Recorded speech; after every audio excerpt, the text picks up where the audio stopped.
Fascinating talks. I might not take up half an hour because there's a lot of very, very bright people in the room and you've all got questions to ask. So I'm just going to ask 3 or 4 questions and then we'll open it up. The first one, Vincent, I wanted to ask you directly, which is, I read some research recently that said that any company that has the phrase shareholder value in its mission statement is systematically less likely to perform well than companies that don't have the phrase shareholder value in their mission statement. To what extent do you think that these issues of trust are to do with the sense that took hold, arguably in the 80s in particular, which was that companies were fundamentally there to maximize shareholder value rather than to perform their core mission and purpose? Well, we have not that in our mission statement. What we have in our DNA is a strong belief that we need to strike permanently the right balance between our employees, our shareholders, and our customers, and communities around.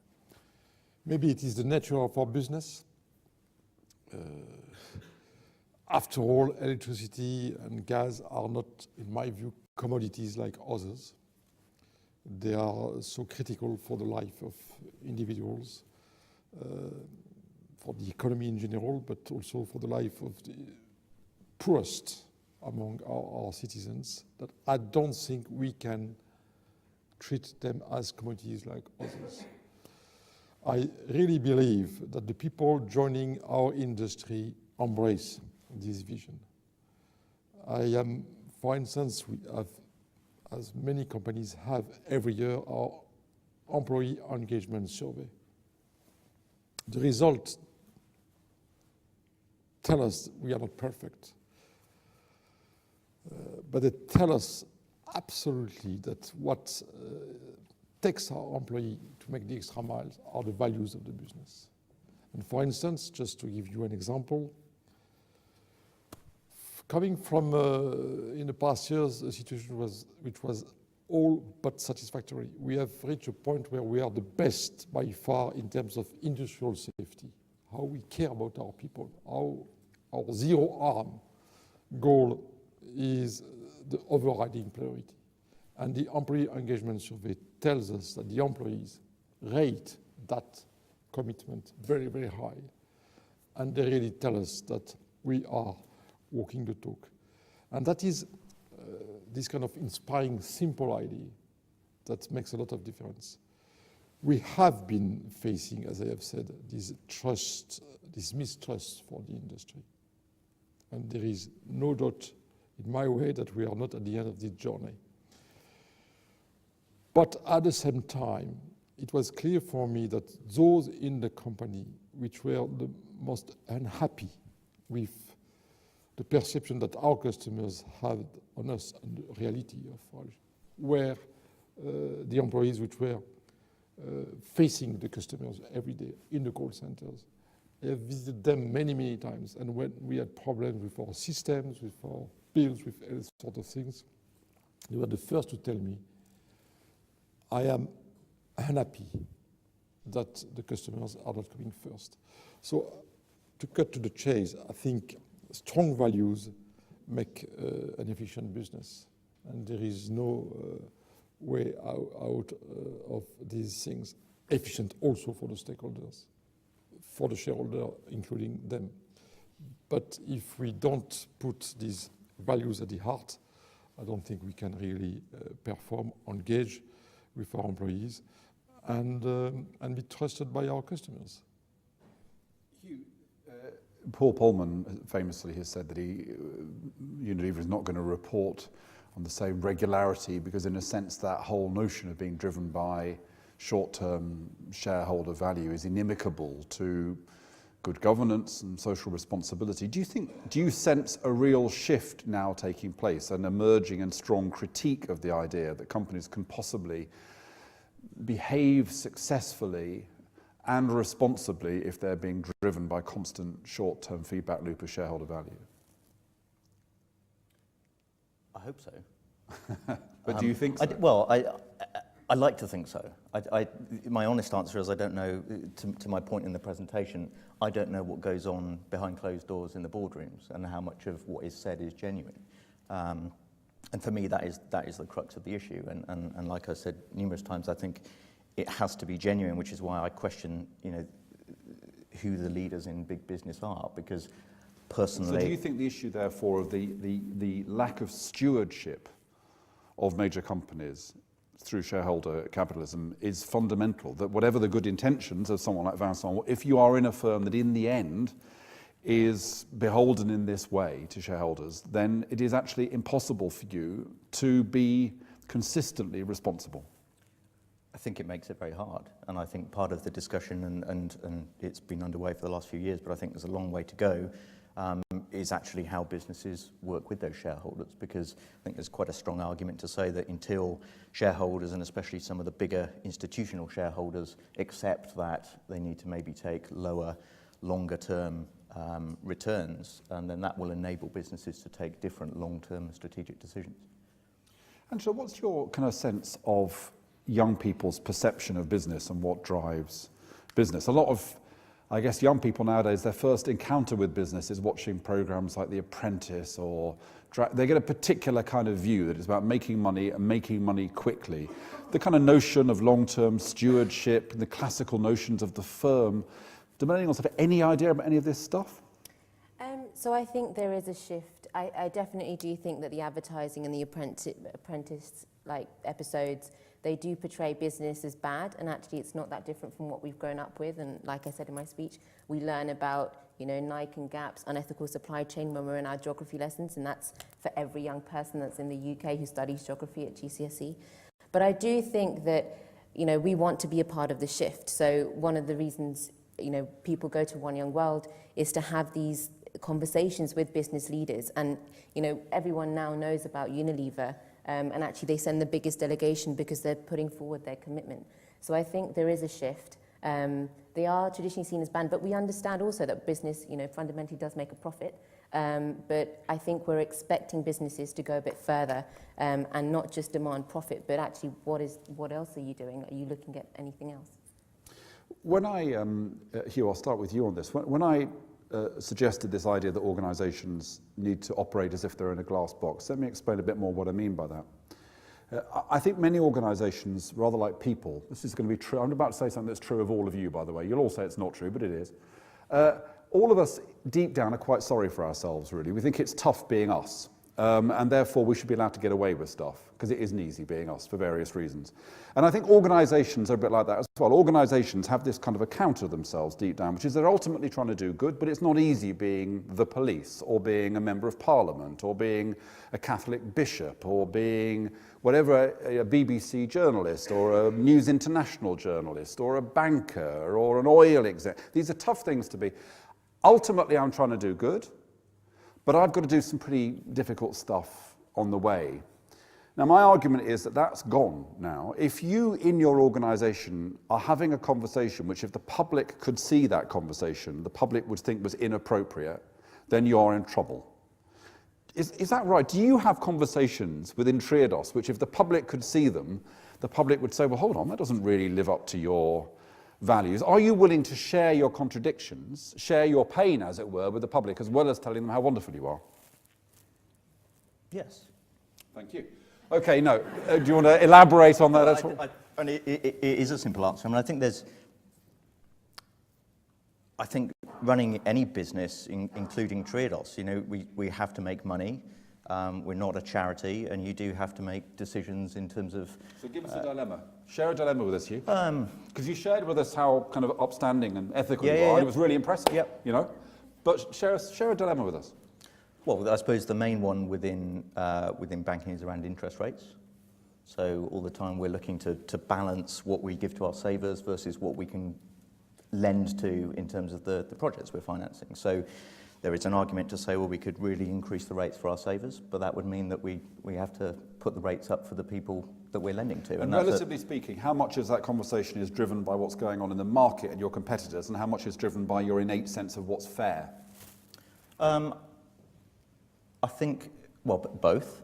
I think we do operate within a broader market, whether we're comparing to the big four banks or anyone else, and you can't ignore that. But at the same time, I think we have, I would argue, a stronger view and more of more of a relationship with what the guys that we're lending to are trying to achieve. I mean, Triodos was actually founded based on 4 guys that sat round and wanted to make things better.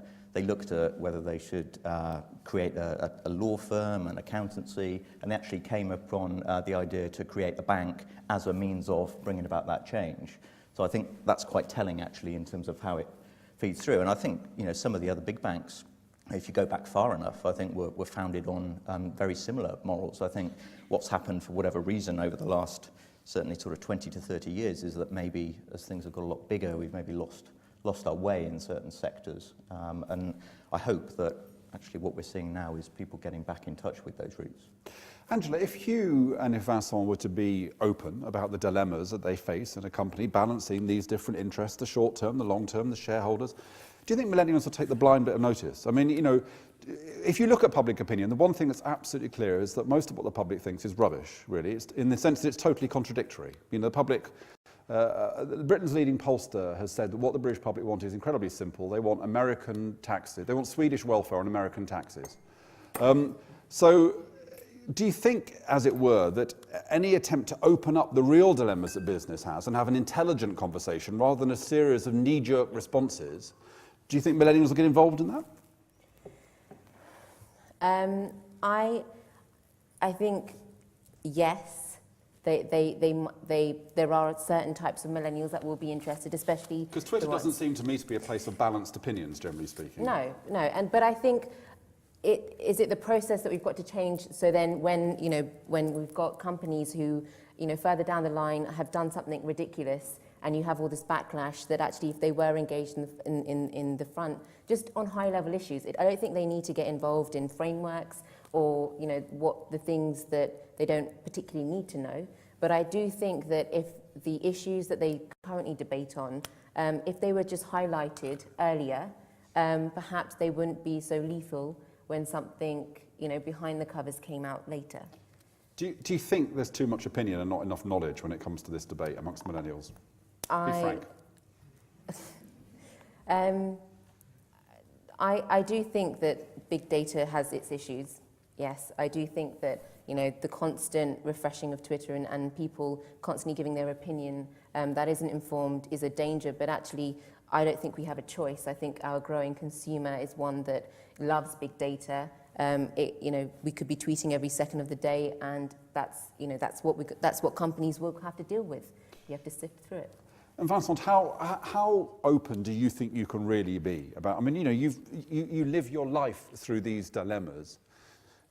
Do you feel that as a company you can be completely open, or in the end, do you feel that some of the toughest stuff is you still have to resolve internally before you can speak looking externally? I mean, after all, you have to compete with other people wanting information about you. That's probably a key element when we discuss, for instance, about our prices. It is not information you can share with your competitors. You should not. And if we were doing that, we will be accused of cartel. So, but let us be pragmatic. For instance, we are the nuclear operator in this country. We have decided in the last few years to put in place a website where everybody at any time can know what is happening in our plants. Every event is reported on this website. We have decided to reopen, they have been closed after 9/11, visitor centers in every and each of our sites. And they are not propaganda centers where we are there to preach visitors.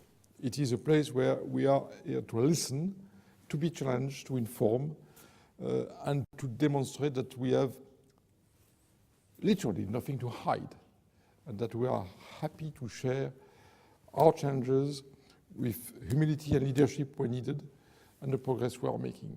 And I think it is very important that our industry, the nuclear industry, has moved away from a very secretive industry to an industry which is welcoming transparency and openness, which is for us one of the key conditions to have this, what we have actually, the support of the public opinion for nuclear. Second example on our customers. We have decided to inform each of our customers if they can have access to a better price than our prices. Every opportunity to have a price which is £1 cheaper than our prices will be known by our customers, because we will let them know, we'll inform them about it. I think it is a good. We have put also on our website all the information about the progress, the target, the key performance indicators that our people in our call centers have to improve the quality of service, to improve the quality of the responses to our customers. And the way they are rated by our customers is also published on. So we have made a very clear choice towards more transparency, towards more openness, because we think it is very important. It is also important that we leave those values internally. We have talked about trust. We at EDF Energy have 3 T's: trust, transparency, and teamwork. Because we don't think we can be a high-performing company with high-performing people if we don't trust the people. But with trust goes transparency. But people have to be honest, open, ready to be challenged. And at the end, if you have trust and transparency, you are embracing the opportunities of teamwork. And I think that is making a big difference. And when we are not respecting these 3 T's, clearly we see it very easily. It creates tensions, it creates inefficiency, it creates delays, it creates mistakes, and we are worse off. So very simple. Trust, transparency, and teamwork are embedded in everything we do. You said we have difficulties to say who we are. I remember the Paralympics. What I have personally discovered, beyond the fact that they have been as popular at the Olympics and have created great emotion in this, is precisely that the question is not to be fulfilling all the criteria of perfection. What is important is to accept people as they are. And people as they are, with their shortcomings, can really perform extremely well. And the way we have been looking at the Paralympians, the athletes with disability, I think the change in the perception of those people has made a lot for our company to address these transparency, trust, and teamwork dimension. We have to be honest. So now, glass, as you say, glass box. The question is the competitors. But I think internally we can go very far on that journey. And we have to. There are certainly some limits, but not limits linked to the idea that we want to mislead, or we want to cheat, or we want to, just because we have some competitive rules that we have to abide with.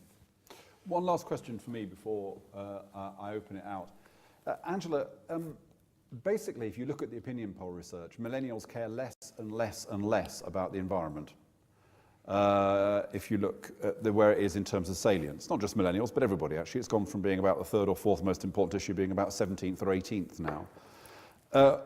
Is that because millennials kind of take for granted that everything should be sustainably delivered, or is it just that actually climate change is far too long distant for young people to bother about? I mean, why has it gone? Why has this happened? Why has it lost its salience? I didn't realise it had. Yeah, it certainly has.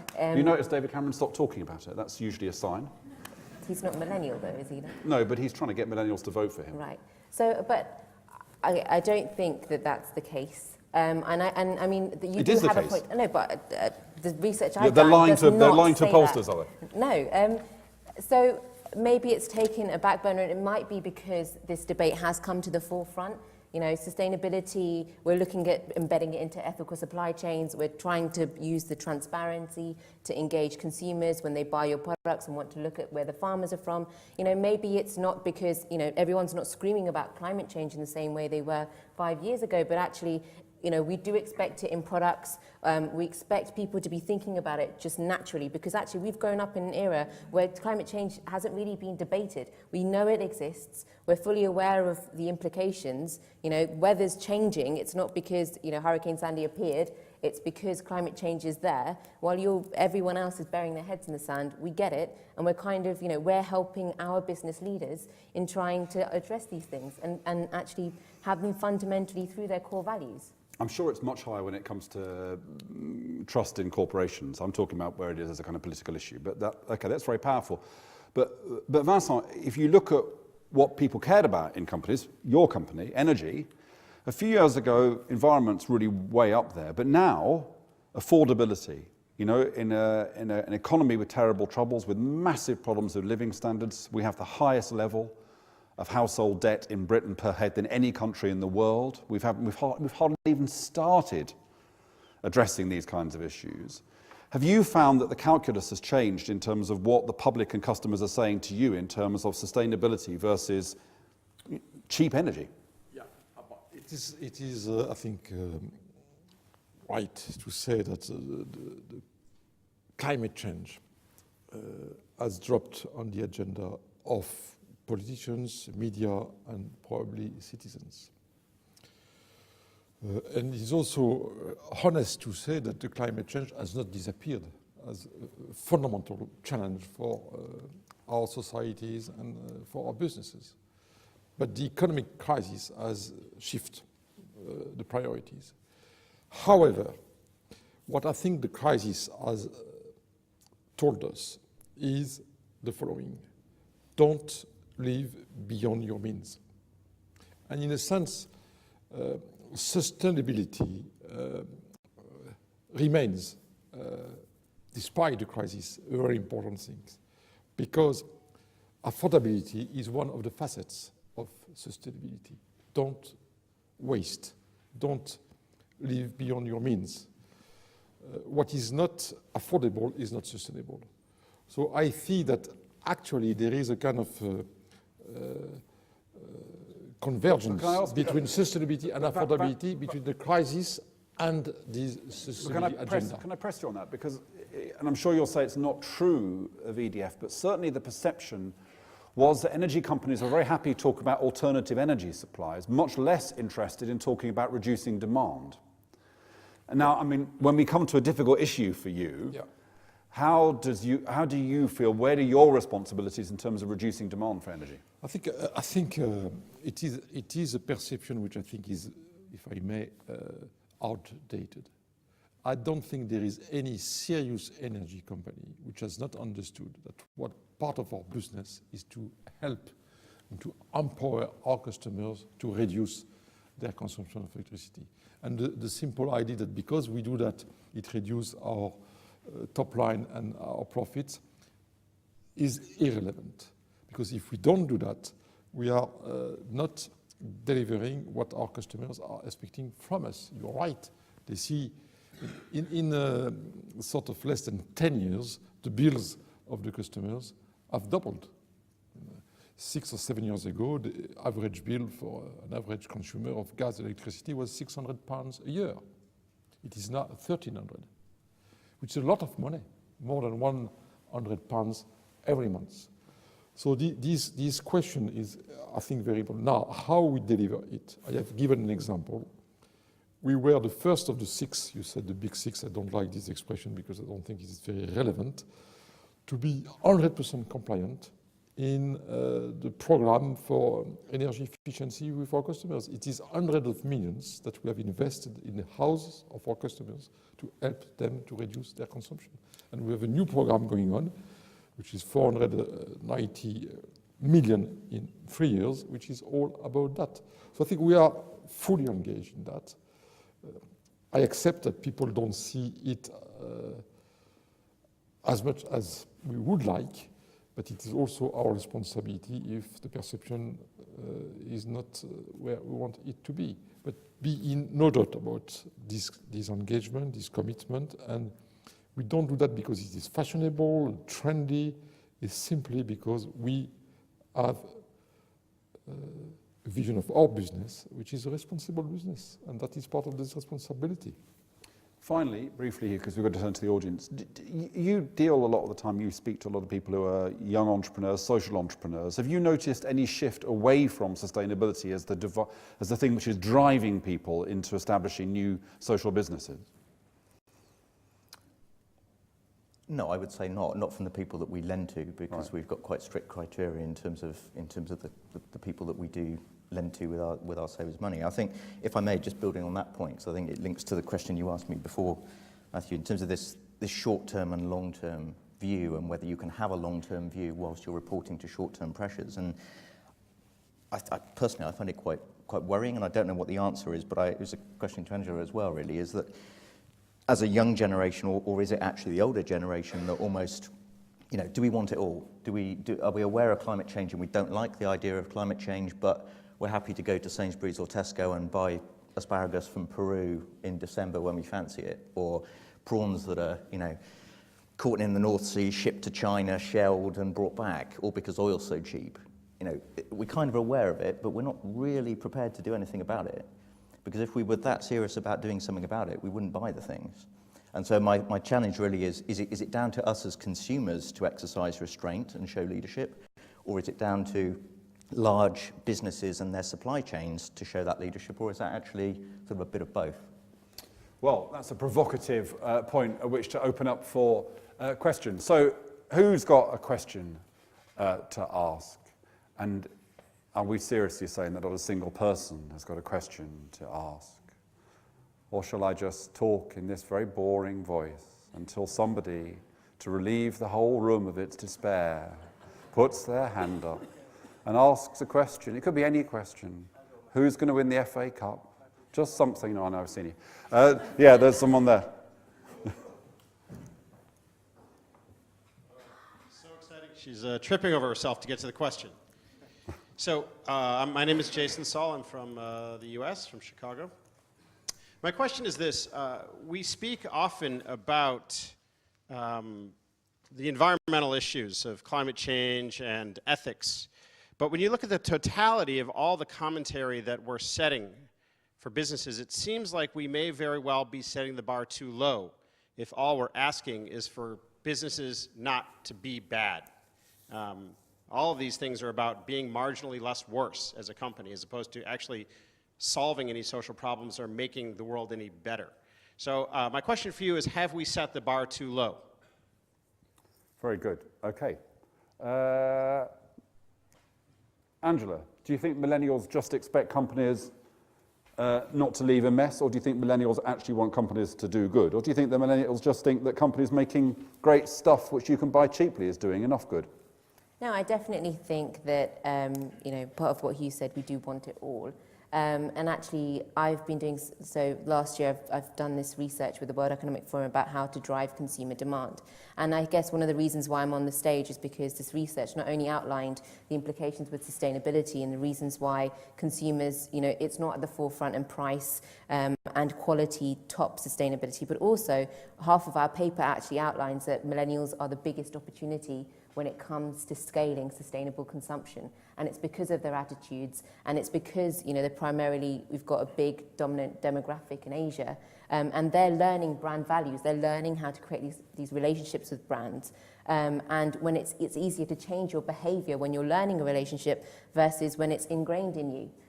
So when you look at big FMCG companies like your L'Oreal's, Nestlé's, Unilever's, if you're breaking into brand new markets in Asia, because that's really where the money is, they're expected to spend $6 to $7 trillion a year by 2020. These millennials are the people who can actually tip that bar across. Vincent, do you think it's reasonable to be asked not just to do harm, but to also do good? It is not only reasonable, but absolutely needed. And frankly, you have to put yourself in the shoes of the employees of the company. If you tell them not to do harm, they will not make the extra mile. If you tell them that they are, to use my business, a power for good, they will make a difference. I have been struck by the success. Sorry to refer to the Olympics once more. But It's the only thing we've ever done that's been any good in the last 20 years. So go for it. We're really good about it. We feel fantastic about it. I'm not of your views about what this great country has been doing on many aspects. But the Olympics clearly was a made in Britain great success. And at the heart of this success there were many things: the volunteers, the game makers, and all the people which have been enjoying this magic summer.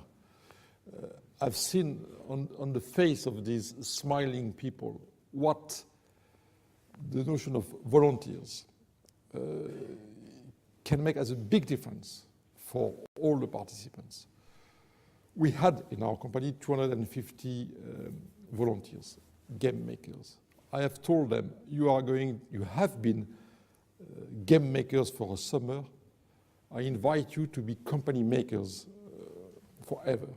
And we have launched a program with the same spirit of the game makers, the volunteers, which are people here to help, here to offer what they have to offer, and to make others happier and more efficient, to do the same for their company, for their customers, for their communities. I'm sure this kind of spirit can make a great difference. So don't be cynical about what is in the heart of our people. They are ready to make the extra mile. Do you find, Hugh, that, I mean, we've done some work at the RSA that implies this, that young people in particular, maybe I should be asking Angela, but they want, that the reason for the growth and the interest in social enterprise is that people want to feel they can make money by doing good. They don't want these ideas to be separated at all. And this is a shift in people's thinking. Yeah, I think there is some of that, and I think it's a very important one because, like I hope I got across in my presentation, you know, in terms of where I work at Triodos, you know, absolutely we have to make money. You know, we've got investors and we have to offer a credible return on that investment that they put in, otherwise we would go out of business. But that it is not profit for profit's sake. And from talking about banking, I mean, if I can just come back to that gentleman's point, I mean, I totally agree, and that's what I think I was saying as well. I think the bar is too low. I think within banking, certainly recently, there's been a lot of talk about, you know, re-establishing service and integrity, and I just think, come on, you know, surely that should be what is expected, and we must have to go further than that. And I think that could come down to, like I was saying, the content of what we're producing. Some new businesses, and fundamentally what they do will be more sustainable than others. But I think a lot of it is where our focus is. You know, even how much we put into our CSR schemes as big businesses. I mean, it always strikes me that, you know, businesses, to my mind anyway, they're just social and cultural sort of constructs. You know, sometimes we look at them as these sort of ethereal things that we can't do anything about, and we've got choices. The interesting thing is that the firm there's a good book by Colin Mayer just come out called The Firm, and it's precisely about the fact that firms are, as it were, established to be places which are better able to manage those things which individuals find it hard to manage in terms of temptation and short-termism. So the corporate identity is supposed to be superior to the individual identity, originally. We've gone a long way from that. Okay, the first volunteer to ask a question was here. I very rudely ignored him, went to the back of the room, but here we are. Thank you. It's Mark Chadwick from Carbon Clear. It's a question for Ange primarily, I think. I've had this concern for some time that millennials, or whatever the phrase is, I get an overriding sense of apathy when it actually comes to doing something. There's quite a lot of noise about expressing opinions about things you don't like and all the rest of it, and expect then somebody else to deal with that and fix it. But you know, you talked about how every millennial has had geography lessons telling you about Gap and Nike supply chains. Well, last time I checked, Gap was still doing really rather well. And so was Nike. And you know, you are using an Apple phone and their supply chain's pretty lousy, isn't it? So where do we go from this expressing an opinion and expecting somebody to actually do something about it to actually taking a responsibility for driving the change yourself? I mean, let's face it, Angela, young people don't vote, they're not interested in politics, they don't join political parties, they'll go to the Occupy protest for a couple of days because it's a kind of fashion statement and then it all collapses. I mean, you know, where's your stick? When I was young, 1 million people, you were out on the streets. Now we've got 2.5 million, no one gives a toss. So I guess, thanks, Matthew. So I guess that one of the attitudes that I outlined is showing us a trend that actually millennials are taking action, and I think that's through digital. I think social media has empowered a lot of people to do something which is quite easy in comparison to before, when, you know, if you wanted to do something, you had to actually get off your sofa, go outside, draw up a sign and shout about it. Whereas now the power is in your hands, and actually you can have conversations directly with companies. You know, companies have started to make great social media strategies and have departments dedicated to responding to people. And you know, I do actually think.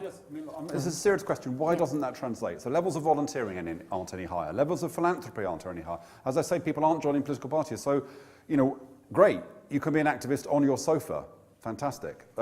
Any chance of getting off the sofa at any point? I mean, you know, like millennials, there's all different types of them. Like we're categorizing, you know, 25% of the global population in one bracket. And actually, I would say that because we're seeing the level of transparency and, you know, businesses are being called out as being bad, I think there is a shift with millennials who are, you know, doing something. And it might not be, you know, Is there a danger that people think that tweet's my kind of citizenship? That's it. I've done my citizenship for the year because I sent a horrible tweet to HMV. I mean, but, you know, so I think it depends. I think maybe some of them do, but I equally think some of them, you know, I don't feel like I need to be a volunteer if I'm actively inside my corporate championing these things, where I'm working with my bosses to integrate it. I don't think it needs to be something that's detached. I think it can be in the core values, and actually, you know, we're not just going, oh, you know, we're going to log this to volunteering hours. No, that's my job. That's my job as a future world leader. I want to go to work and I want to make a difference to my company, who then makes a difference to society. great. I was active in a political party for 20 years. It was completely miserable. I don't see why young people should be allowed to avoid it all, really, to be honest. Okay, there's someone right at the back of the room. Right at the back of the room. Run, run, run, mic people.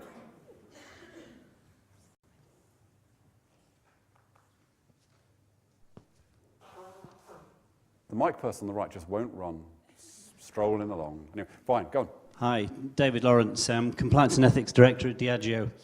A comment and a question. A comment, because I've got 17-year-old kids, and I share that sort of disbelief that they can still go shopping at Primark when I can't believe that anything that they produce can be produced ethically.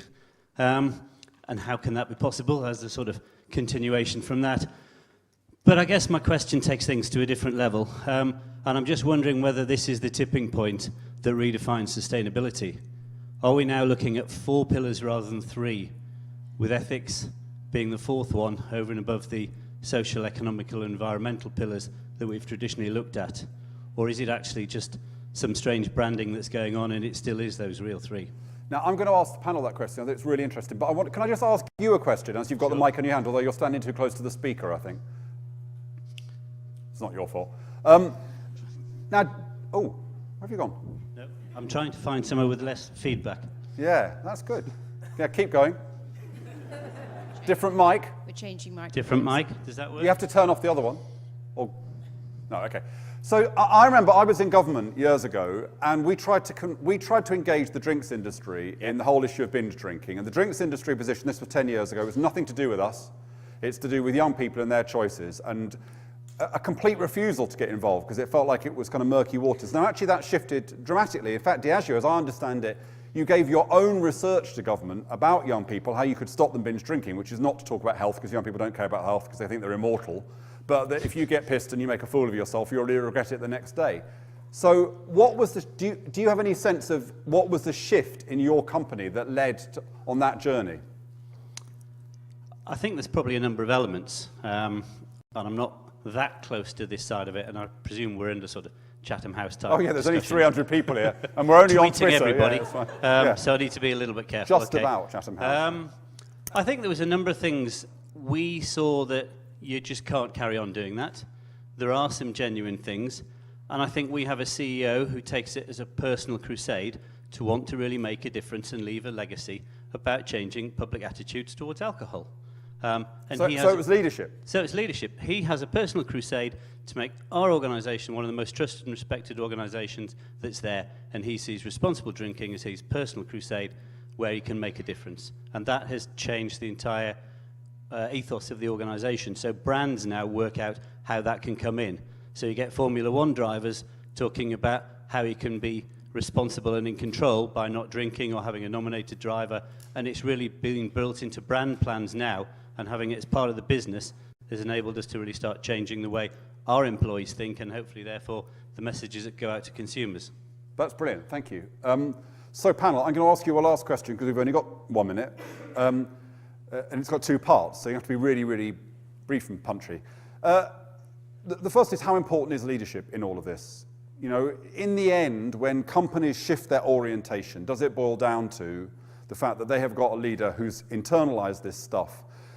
And that's what really shifts it. Do we rely on leaders? And the second question is this: ethics. We talk about ethics. Now, I understand a bit about. I do a program on Radio 4 called Moral Maze. It's on every Wednesday night, 8 o'clock. It's very good. You should listen.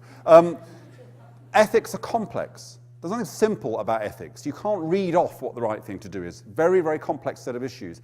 Do you think that ethical business leaders really need to understand ethics more deeply? That they need to get into the kind of philosophical questions that are raised by ethics? You know, if you're going to do environmental stuff, you have to kind of understand how the environment works. If you're going to do ethical stuff, do you have to understand ethical stuff quite deeply? Right, Angela, leadership and ethics. Yes. Okay, thank you. Hugh. I think leadership is crucial, but I think, just to reiterate what I said, I think it has to be genuine. My worry is that I would argue that a lot of people in boardrooms in a lot of sectors have got where they've got to by behaving in a certain way, and I would be quite challenging as about whether, quite honestly, whether a leopard can change its spots, or if it does so, is it because they see a competitive advantage opportunity? And I think in answer to your second point, I think you do need to understand the content of ethics. But again, I think it's more important to be doing it for the right reason. Because now on many more business schools, they're teaching courses on business ethics. Do you see an understanding of ethics as being a core tool for the future corporate executive? First of all, about leadership, I think on the question, does leadership matter to transform the DNA of a company and the ethos of a company? Yes, it does matter. And if you are not leading from the top, and if you are not genuine in leading, you will have no impact. And were you able to be ethical on the way up, Vincent? And the second were thing you able to be ethical on the way up? And the second thing I would like to say is that the real leaders are, the real success of a leader is when they are led. When they are pushed to put the bar higher by their own people, because they have been so convincing about the values they believe in, that the people are pushing you to put the bar higher. I think the real leaders are those who are led by their people. Ethical, I think it's less complicated than you think it is. It's a matter of common sense, and we all know that in any decision, I've talked about the trust test, we can talk about the ethical test. We know when we err on the side of honesty, integrity, transparency, not cheating, not making harm to the others, and when we err on the other side. It's just a matter of making the right decision every day. It's not a theoretical, philosophical issue. I think it's a behavioral question. And thank you.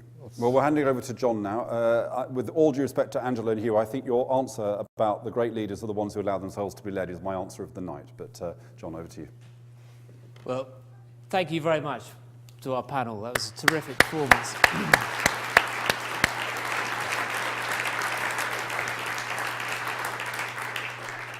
Matthew, thank you for your very challenging questions and style, which I think is entirely appropriate for an event on trust. Thank you guys for your honest answers. Well done, Ange, for representing millennials against a barrage of non-millennials. I think you did very well. For me, one of the most important questions that came out was this idea of being less bad and how unmotivating is being less bad. I think you could argue that being less bad has successfully motivated 15% of people and no more. And then we're turning onto this idea of social purpose and business having a social purpose, which is exactly what we're looking at next month when we go to Net Positive. So we're crowdsourcing a lot of opinions from, we've identified about 12 companies that have gone down this Net Positive journey. The strength is the motivating factor that it has with other people within the organisation. And I think it'll be a very exciting event. We have Ian Cheshire the CEO of Kingfisher, who has a program called Net Positive, and we're giving our stage to Dax Lovegrove for the evening. So we welcome you all there for that. Just a quick thanks to our sponsors, as always. They make Green Mondays happen. We're able to hear all these great opinions. Thank you to you guys, particularly to Acre Resources, True Cost, and BE&S, who've all recently renewed. Final point is FIFO. We are transparent. Everything that you feed back about your evening this evening, when you get your FIFO, is in the public domain. It's non-attributable. You can't see who said what, but you can see what everyone likes about tonight, what they don't like about tonight as well. So thank you again to our panel. You were terrific, and enjoy your round tables.